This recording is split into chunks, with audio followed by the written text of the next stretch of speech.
Hello friends, GK गुरुजी अड्डा के YouTube platform पे मैं सैलेश आप सभी का हार्दिक स्वागत करता हूं। प्यारे साथियों, लगातार आपकी सीटेट की क्लासेस चल रही हैं और बहुत जल्द मैं आपको बता दूं 2 तारीख से आप सभी को पूरा सिलेबस के अकॉर्डिंग क्लासेस चलेंगी। आपको सिलेबस कल दे दिया जाएगा, आपको यूट्यूब चैनल पे सिलेबस कल बता दिया जाएगा, उसी के अनुसार हमारी क्लासेस चलेंगी। तो आप लोग लगातार तैयारी करते रहिए, प्रीवियस ईयर क्वेश्चन पेपर लगाते रहिए, ठीक है, और प्रैक्टिस करते रहिए। साथ ही आपकी फ्री क्लासेस भी यूट्यूब पे चलने वाली हैं, तो आप लोग को पूरी क्लासेस फ्री मिलेगी। आपको टेंशन नहीं लेना है, कहीं जाना नहीं, कोई कोर्स नहीं खरीदना, पैसे देके कोर्स नहीं खरीदना, ठीक है।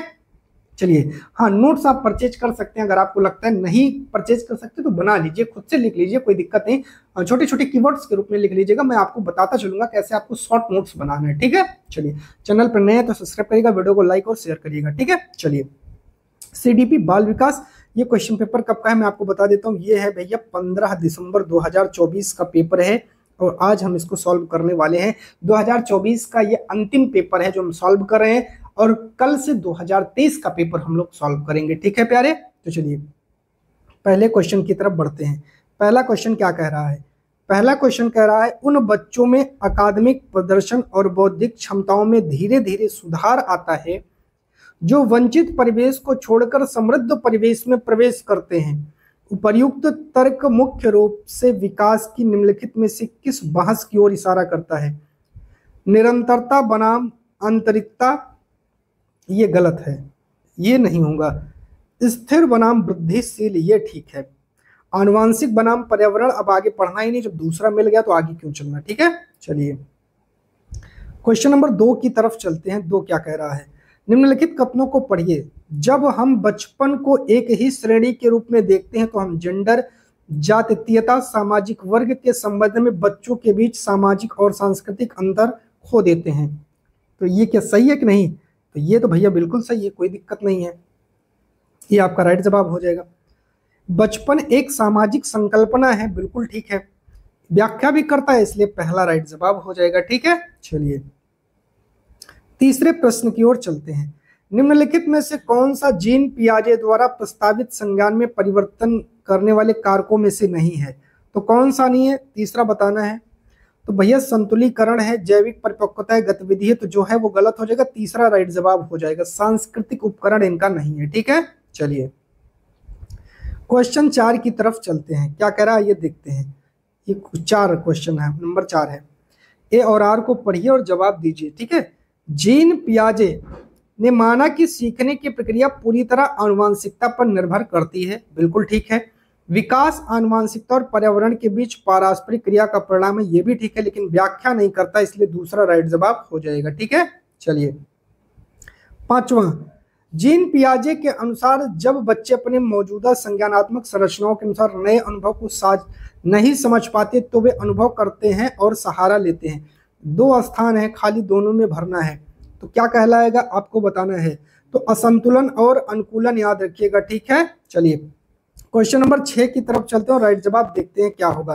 कह रहा है जहां पियाजे बच्चों को डैश देखते हैं वहीं वाइगोत्स्की बच्चों को डैश देखते हैं। 6वें का राइट जवाब क्या होगा? तो पहला कह रहा है विचारों के सक्रिय हेरफेर कर्ता के रूप में और सामाजिक संदर्भ में निष्क्रिय कर्ता के रूप में नहीं देखते, गलत है। विचारों के सक्रिय हेरफेर कर्ता के रूप में और सामाजिक संदर्भ में सक्रिय कर्ता के रूप में, बिल्कुल दूसरा राइट जवाब हो जाएगा, आगे जाना ही नहीं है। क्वेश्चन नंबर 7 की तरफ बढ़ते हैं, क्या होगा राइट जवाब देखते हैं। लॉरेंस कोहलबर्ग के सिद्धांत में नैतिक विकास की अवस्था के निर्धारण के क्या आधार हैं आपको बताना है। 7वें का राइट जवाब क्या होगा? व्यक्ति की आयु से कोई संबंध नहीं है, व्यक्ति द्वारा दिया गया उत्तर या चोरी के पक्ष में या विपक्ष में, ठीक है। व्यक्ति की अनुक्रिया में अंतर्निहित तर्क, बिल्कुल ठीक है, बी और सी राइट जवाब हो जाएगा, ऑप्शन नंबर 4। 8वां क्या कह रहा है? लेव वाइगोत्स्की के अनुसार संज्ञानात्मक विकास के मायने हैं, क्या मायने हैं? 8वें का राइट जवाब आप सभी को देना है। तो मनोवैज्ञानिक उपकरणों के उपयोग में महारत हासिल करना, बिल्कुल पहला राइट जवाब हो जाएगा। और जब आपको पहला ही उत्तर मिल गया तो आपको आगे बढ़ने की जरूरत ही नहीं प्यारे, आपका यहीं से आंसर मिल गया, तो आगे क्या पढ़ेंगे, ठीक है। चलिए आगे बढ़ते हैं। क्वेश्चन नंबर 9 कह रहा है कि लेव वाइगोत्स्की के अनुसार शिक्षार्थियों की समीपस्थ विकास के क्षेत्र के माध्यम से प्रगति में मदद करने में डैश की आवश्यकता है। तो 9 का राइट जवाब हो जाएगा अधिक जानकार अन्य, ठीक है, वो उसी से तो सीखता है। चलिए 10वां, ये सब यार नोट्स में फैक्ट के रूप में क्वेश्चन है। हर्बर्ट गार्डनर ने प्रस्तावित किया कि बुद्धि क्या है, बुद्धि को अलग अलग प्रकार से विभाजित किया जा सकता है, बिल्कुल ठीक है। अब केवल अनुवांशिकता, ये गलत हो जाएगा। रटना, ये गलत हो जाएगा। मुख्य रूप से भावनात्मक, ये गलत हो जाएगा, पहला राइट जवाब हो जाएगा। क्वेश्चन नंबर 11 की तरफ चलते हैं। प्रगतिशील शिक्षा क्या है, आप सभी को जवाब देना है। तो शिक्षा के प्रति एक दृष्टिकोण जो अनुशासन और रट्टा मारने पर जोर देना, गलत उत्तर है भैया। शिक्षा के प्रति एक दृष्टिकोण जो व्यक्तिगत शिक्षा और छात्र केंद्रित शिक्षा पर जोर देता है, बिल्कुल राइट जवाब हो जाएगा। अगला प्रश्न, प्रश्न नंबर 12 क्या कह रहा है, आइए देखते हैं। कह रहा है ए और आर को पढ़िए और सही जवाब दीजिए, क्या होगा उत्तर। कह रहा है कि माध्यमिक विद्यालय में लड़कियां अक्सर चुप रहती हैं, गलत है। ऐसा लड़कियां कहाँ चुप रहती हैं, तुम कक्षा का अनुभव देख लो। आनुवंशिक बनावट को देखते हुए लड़कियां माध्यमिक विद्यालयों में चुनौतीपूर्ण पाठ्यचर्या को समझने और उसका सामना करने में सक्षम नहीं, ये भी गलत है। ये और आर दोनों गलत है, चौथा राइट जवाब होगा। 13 क्या कह रहा है, मूल्यांकन की प्रकृति डैश होनी चाहिए और मूल्यांकन का कार्य होना चाहिए। प्रकृति कैसी होनी चाहिए और कार्य कैसा होना चाहिए, तो 13 का तो एकदम फिक्स राइट जवाब है भैया, गतिशील और प्रमाणिक होनी चाहिए, याद रखिएगा, ठीक है। चलिए 14 पर चलते हैं। 14 क्या कह रहा है, आइए देखते हैं 14 का राइट जवाब हम लोग देख लेते हैं क्या होगा, ठीक है। चलिए 14 क्या कह रहा है कि ऐसा उपयुक्त माना जाता है कि अधिगम के लिए आकलन करते समय मानकीकृत परीक्षणों पर निर्भर नहीं रहना होना चाहिए या नहीं रहना चाहिए, बिल्कुल ठीक है। निष्कर्ष संदर्भित परीक्षण में प्राप्त अंकों की तुलना का एक निर्धारित प्रदर्शन मानक से की जाती है, बिल्कुल ठीक है। व्याख्या नहीं हो रही, इसलिए दूसरा राइट जवाब हो जाएगा।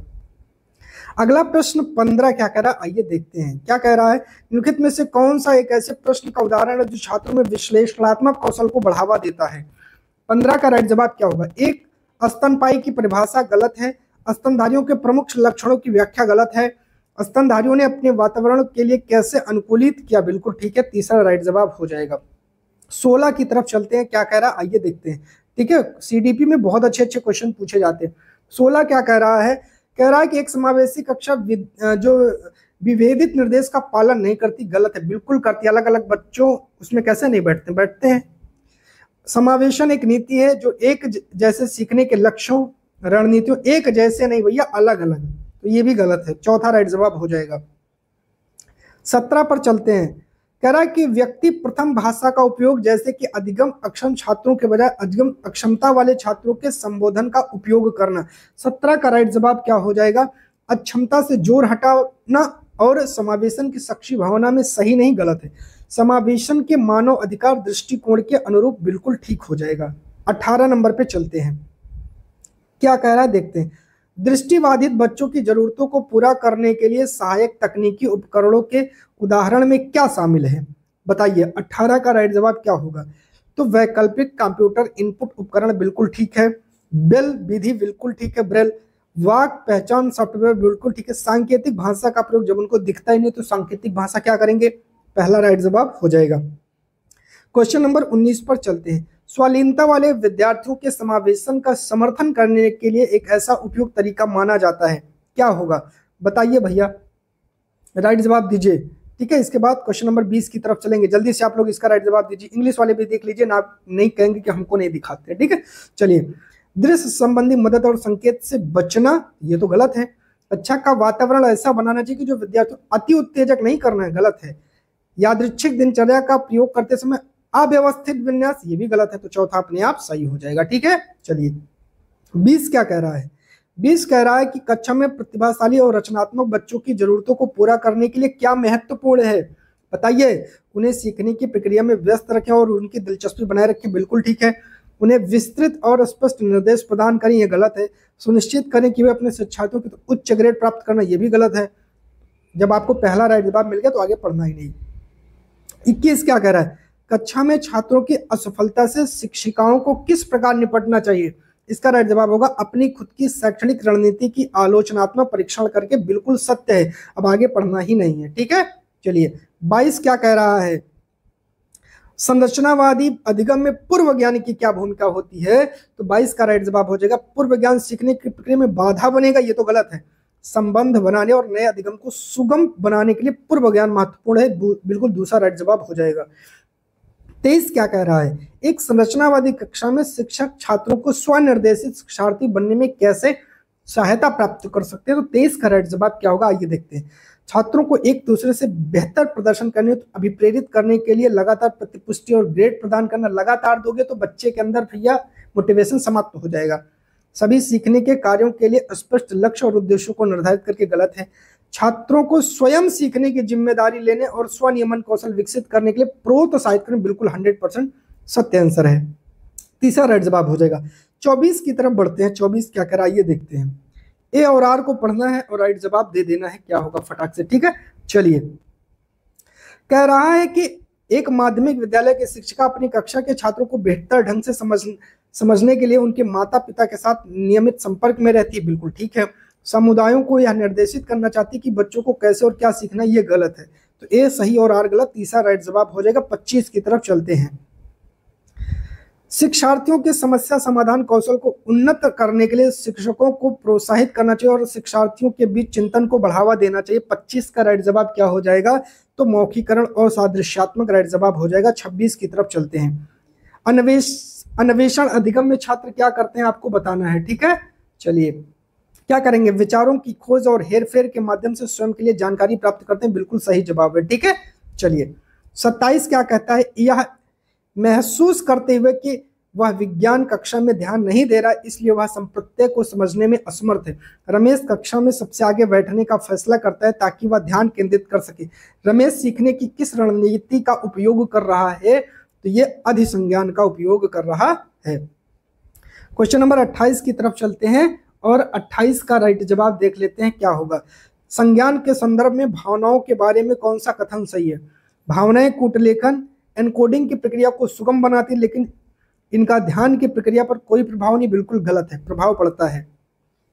भावनाएं जानकारी की कुशल पुनर्प्राप्ति में मदद करती, लेकिन सीखने की अभिप्रेरणा को प्रभावित नहीं करती। गलत करती हैं। भावनाएं संज्ञान के विभिन्न पहलुओं को नियंत्रित करती हैं, हालांकि इनके प्रभाव की मात्रा और दिशा बहुत से कारकों पर निर्भर करते हैं। बिल्कुल सत्य है। तो 100% तीसरा राइट जवाब हो जाएगा। क्वेश्चन नंबर 29 पर चलते हैं। शिक्षक छात्रों में आंतरिक प्रेरणा कैसे बढ़ा सकते हैं, तो 29 का राइट जवाब दे दो प्यारे, क्या हो जाएगा, सीखने का आनंद पैदा करके, ठीक है। चलिए, क्वेश्चन नंबर 30 पर चलते हैं। 30 क्या कह रहा है, लास्ट क्वेश्चन है आज के सेशन का। निम्नलिखित में से कौन सा आंतरिक और बाह्य अप्रेरणा के बीच में संबंध का सही वर्णन करता है। चलिए देखते हैं। आंतरिक अभिप्रेरणा और बाह्य अप्रेरणा परस्पर अनन्य है। व्यक्तियों को एक ही समय में दोनों से अप्रेरित नहीं किया जा सकता, किया जा सकता है। आंतरिक अभिप्रेरणा बाह्य अप्रेरणा को प्रभावित कर सकती है, लेकिन बाह्य अप्रेरणा किसी भी संभव तरीके आंतरिक प्रेरणा को नहीं करेगी। गलत है, करेगी। आंतरिक और बाह्य अप्रेरणा दोनों एक व्यक्ति के व्यवहार को प्रभावित कर सकते हैं, लेकिन वे एक दूसरे से स्वतंत्र रूप से कार्य करती हैं। गलत है, जुड़ के भी कार्य करती हैं। चौथा अपने आप राइट जवाब हो जाएगा, ठीक है। अगर अब आप लोग देखिए, आपको किसी भी प्रकार का कोई भी डाउट है, कोई भी समस्या है, तो आप लोग चैनल पे जुड़ के कमेंट सेशन में जाके कमेंट करिए। व्हाट्सएप नंबर आपको दिया गया है, व्हाट्सएप नंबर पे मैसेज करके सुझाव ले लीजिए। बाकी सारी क्लासेस आपके लिए चलने वाली हैं, सभी शेड्यूल आपको दे दिया जाएगा 2 तारीख से याद रखिएगा, 2 नवंबर से आप सभी की सीटेट की क्लासेस चलेंगी और एक मतलब आपको वो दिया जाएगा, कहते हैं टाइम टेबल, उसी के अनुरूप आपकी क्लासेस चलेंगी, ठीक है। चैनल पर बने रहने के लिए आप सभी का बहुत बहुत धन्यवाद। और वीडियो को लाइक करें, चैनल को सब्सक्राइब करें, ठीक है। अपने दोस्तों तक इसको जरूर शेयर कर दीजिएगा। बहुत बहुत धन्यवाद।